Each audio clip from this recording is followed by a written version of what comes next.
Hi everyone, आज का जो वीडियो है आपके लिए बहुत ही इंटरेस्टिंग और टाइम वर्दी होने वाला है। यानी हर वर्ड का मीनिंग हम जानते जाएंगे और बहुत सी पुरानी चीज़ों के बारे में हम जानेंगे। यानी पुराने टाइम में मम्मी को कैसे स्टोर किया जाता था और अब जो है सबसे पुरानी मम्मी कहाँ और कैसे मिली है, आज की हेडलाइन से हमें ये सब पता चलेगा। तो चलिए शुरू करते हैं वीडियो को बिना देरी किए। हमारी जो फर्स्ट हेडलाइन यहाँ पर दी गई है वो है ओल्डेस्ट ममीज़। ओल्डेस्ट मीन होता है सबसे पुरानी। ओल्डेस्ट मीन होता है सबसे पुरानी या फिर सबसे पुराना। ममीज़, ममीज़ मीन होता है शव, यानी जो सबसे पुराना शव है, जो सबसे पुरानी ममीज़ है।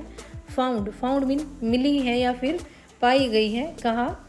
इन एशिया, एशिया के अंदर, यानी कि सबसे पुरानी मम्मी एशिया के अंदर पाई गई है। Dating back to, dating back to का मतलब होता है जिनका समय काल है या फिर जिनकी उम्र है, यानी कि इतने समय पीछे की है वो। Dating back to.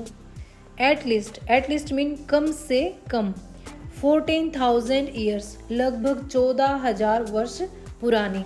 एशिया में सबसे पुरानी मम्मियाँ मिली हैं, सबसे पुराने शव जो हैं वे मिले हैं जिनकी उम्र कम से कम 14,000 वर्ष पुरानी है। हमारी नेक्स्ट हेडलाइन यहाँ पर दी गई है वो है अमेरिकन स्टडी शोज, यानी जो अमेरिका का अध्ययन है। स्टडी मीन होता है अध्ययन या फिर रिसर्च।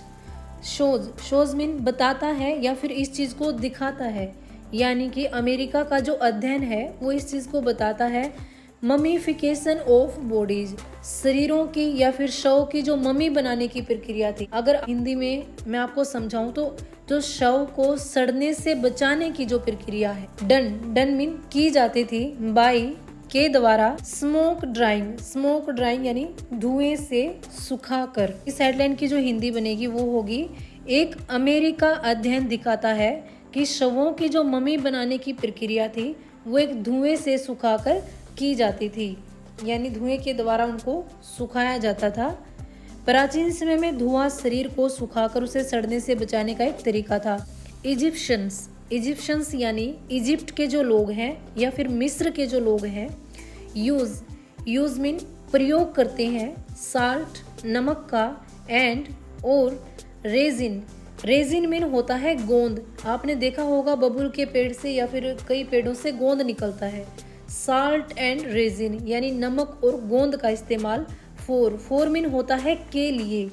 एम्ब्लेमिंग, एम्ब्लेमिंग होता है शव का संरक्षण करना या फिर शरीर को गलने सड़ने से बचाने की जो प्रक्रिया होती है उसको एम्ब्लेमिंग बोलते हैं।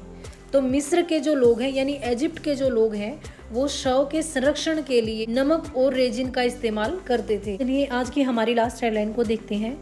हंटर गैदरर्स, हंटर मीन होते हैं शिकारी, आप सबको पता होगा। हंटर मीन होते हैं शिकारी। गैदरर्स, देखिए गैदर का मीन होता है संग्रह करना या फिर इकट्ठा करना। अब जो हंटर गैदरर्स थे यानी जो शिकारियों के संग्राहक थे, वे लोग जो शिकार और जंगल फायर्स मीन धीमी आंच। शिकारी संग्राहक शव को झुकी हुई मुद्रा में धीमी आंच के ऊपर रखते थे। आज की वीडियो में सिर्फ इतना ही, मिलते हैं नेक्स्ट वीडियो में। Thanks for watching.